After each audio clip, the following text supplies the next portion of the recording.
I want you to imagine that you suddenly became rich overnight. Maybe one of your investments went to the moon, a side hustle you started took off, you got a large inheritance, or you won the lottery. Believe it or not, many of you will find yourself in one of these scenarios, so this video was recommended to you for a reason. I mean, let's take the most unlikely option. Winning the lottery. This channel's had over 1.5 billion views. Statistically, that's enough that a few of you have already won the jackpot on the lottery, and the odds say at least a couple more of you watching right now will win in the future. So that's a good thing, right? Well, actually, when you suddenly get rich, you're far more likely to lose friends and family, have a greater risk of substance abuse, and finally, divorce. Most people who get rich fast have never actually built wealth before and have absolutely no idea how to manage everything. So here are the 7 things you need to do when you suddenly get rich from a millionaire businessman. I know it might be tempting to go screaming it from the rooftops and rubbing it in your enemies' faces, but the absolute best move is staying as quiet as possible and telling no one. Privacy is really your main priority at this point. You want to be what is known as stealth rich. A guy called Jack Whittaker won $314.9 million from the Powerball in 2002. At the time, it was the largest jackpot ever won by a single ticket. He was the opposite of stealth rich. He went around telling everyone and even became famous for giving money to strangers that asked him for help. He gave away millions to the church and even bought his friends new cars and houses. Now, you're probably thinking he sounds like a lovely guy, maybe a bit silly, but he had a good heart and good things come to kind people. Well, that couldn't be further from the truth. His wife divorced him, friends abandoned him, and his granddaughter, who he spoilt with money, tragically died from an overdose. He later admitted that being too much of a nice guy destroyed both his fortune and his family. So now you understand the importance of being stealth rich. How do you actually do it? Well, even if you keep this as quiet as possible, some people will still suspect you. It's like those TikToks that say, I won't tell anyone when I become rich, but there will be signs. This means you'll become far more likely to get robbed, sued, blackmailed, or scammed. Once people know you have a bit of money, they descend like vultures. Trust me, I've experienced it. They say this is because money changes people. However, over my years, I've realized that money actually just reveals who that person really is. The only person you should tell is an attorney. Make sure you get a good one that specializes in trust and estate planning. A trust can save millions in taxes and provide a healthy layer of privacy. A lot of people will tell you not to quit your job. However, I disagree. If your job isn't bringing you satisfaction, then quit the job. Don't quit working, but quit that job. You could even wait for the perfect moment when your boss is pulling a power trip like, you need to step up your game if you want to continue working here, and then quit gloriously. But please go and find another job that you actually enjoy, at least for a bit. When people quit working entirely, all they have to think about 24/7 is how they're going to spend their money. Many end up starting a random business they know nothing about because they're bored and now have the money to do it. Some people even buy restaurants and end up on Gordon Ramsay's kitchen nightmares. Being rich and bored is a really dangerous situation to be in. The way I've always thought of it is, if you're working, then you're not spending. So keep your life as normal as possible for at least 6 months. You need to process having all this money and not give in to the temptation of spending it. You might think this doesn't matter. You're rich now. Why worry about a few little debts when you could pay it off if you wanted to? Well, these debts can quickly start eating into your fortune, and before you know it, you'll be left with nothing. Focus on paying back your highest interest rate debts first. The main culprit here is credit cards. These often have 20 to 30% interest rates, which eat away at your money faster than almost anything else. Then you have car loans and personal loans. These are worth clearing if the rates are high. Finally, you have mortgages.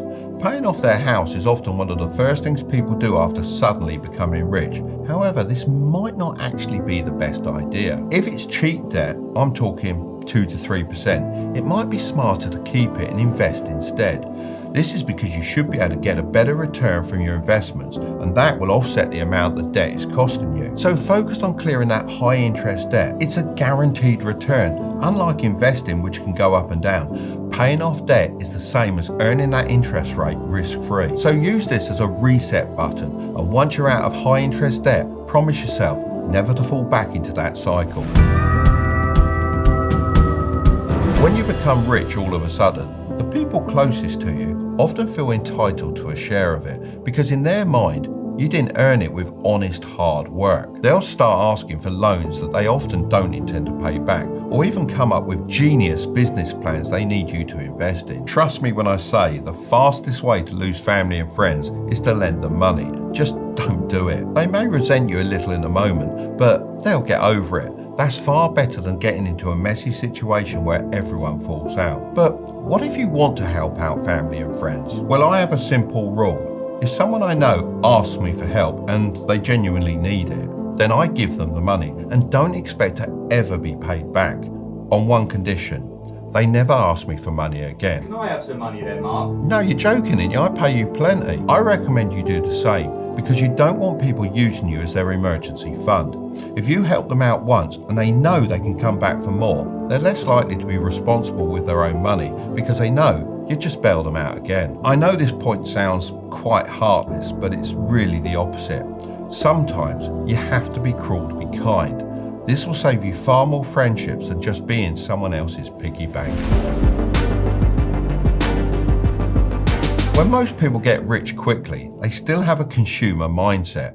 They look at the money sat in their bank account and think about all the ways they're going to spend it. My son's friend's family actually won the lottery when he was younger, and his parents went out and bought a new house worth over $10 million, a couple of sports cars, and sent all their kids to private school. Only 2 years later, the dream collapsed. Curtis's friend was yanked out of private school, sports cars were sold off, and their $10 million home was desperately listed for $6.5 million after bad improvements and crushing debt forced them to sell. This all happened because they didn't understand the golden rule. Never spend the principal, only the interest. You should be trying to grow a money tree that produces new income every month, not cutting it down for temporary firewood. That's where your freedom figure comes in. Work out exactly how much income you need each year to live the life you want, then multiply it by 25. So if you want an income of $200,000 per year, you'll need to invest at least $5 million of your new wealth. The idea is that you'll never actually have to dip into the $5 million and be able to live on the $200,000 of interest every year. Even if you haven't received a large sum of money and become instantly rich, it's still worth working out your freedom figure, as it's a great target to aim for. The rule of 25 is based on a 4% safe withdrawal rate. I personally aim to grow my money by more than 4% though, just to be safe. That brings us on to the most common thing I hear is, where can I find those kinds of interest rates? My account only gives me 0.5%. The truth is, you're not likely to find the kind of interest rates you need for the rule of 25 in an ordinary account. You need to open an investing account. So let's say you somehow got your hands on that $5 million we talked about earlier. How could you invest it? Well, at this stage, it's way more about preservation than growth.